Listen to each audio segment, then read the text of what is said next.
কোনো রকম হালিম মিক্সড হালিম মশলা ছাড়াই পারফেক্টভাবে বাসায়ও হালিম তৈরি করে নেওয়া যায়।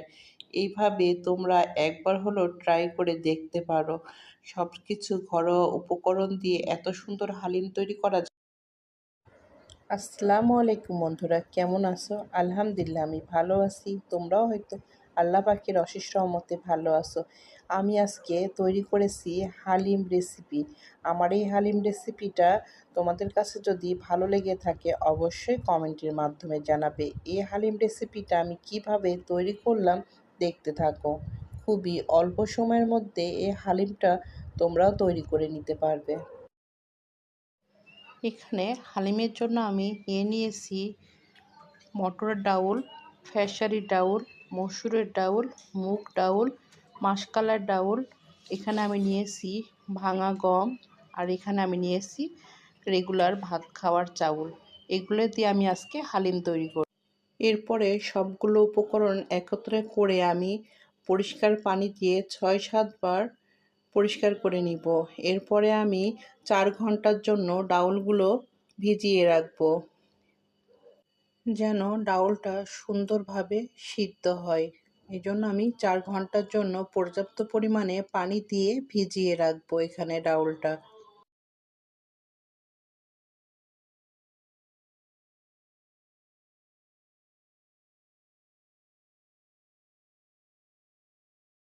এখানে আমি হালিমের মশলা তৈরি করার জন্য নিয়েছি গোলমরিচ, জিরা, শাহি জিরা, দারচিনি, এলাচ, সরিষা, ধনিয়া ও এখানে হালিমের জন্য আমি ছোট ছোট টুকরো করে গরুর মাংসগুলো কেটে নিয়েছি। এরপরে আমি এখানে নিয়ে নিচ্ছি আদা, জিরা, পেঁয়াজ, রসুন একত্রে বেটে নিয়েছি।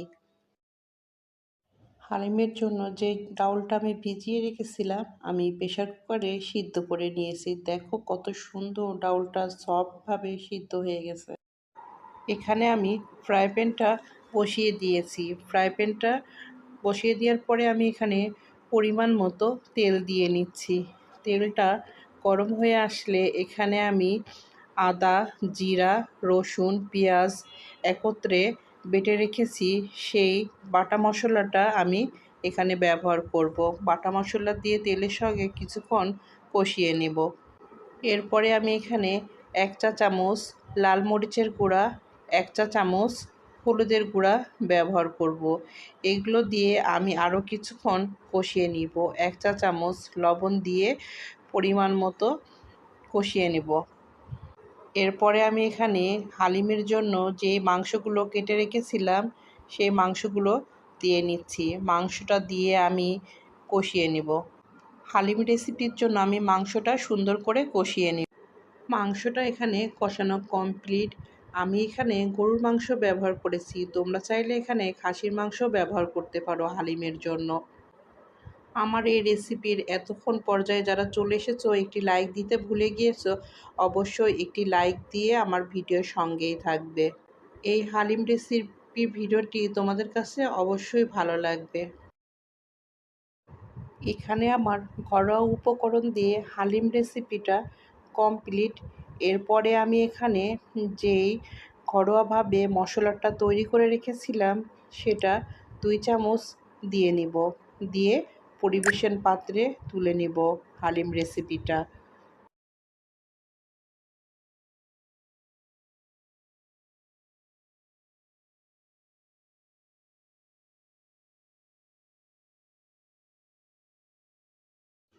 ইফতার টেবিলের জন্য খুবই হেলদিকর একটি রেসিপি। ছোট থেকে বড় সবাই পছন্দ করবে এই হালিম রেসিপিটা। এখানে আমি কিছু শসা কুচি, ধনেপাতা কুচি, কাঁচামরিচ কুচি, আদা কুচি, পেঁয়াজ বেরেস্তা দিয়ে ডেকোরেশন করে নিচ্ছি হালিম রেসিপিটা। এই হালিম রেসিপিটা একবার হলেও বাসায় ট্রাই করে দেখতে পারো। এতটা টেস্ট কোনো দোকানের কোনো অংশে কম হবে না। আমার এই হালিম রেসিপিটা যে যেখান থেকে দেখছো তাদেরকে অসংখ্য অসংখ্য ধন্যবাদ। আজকে যারা আমার এই রেসিপি নতুন দেখছো তাদেরকে অসংখ্য অসংখ্য ধন্যবাদ। এখানে আমার হালিম রান্নাটা কমপ্লিট। আমি পরিবেশন পাত্রে তুলে নিচ্ছি।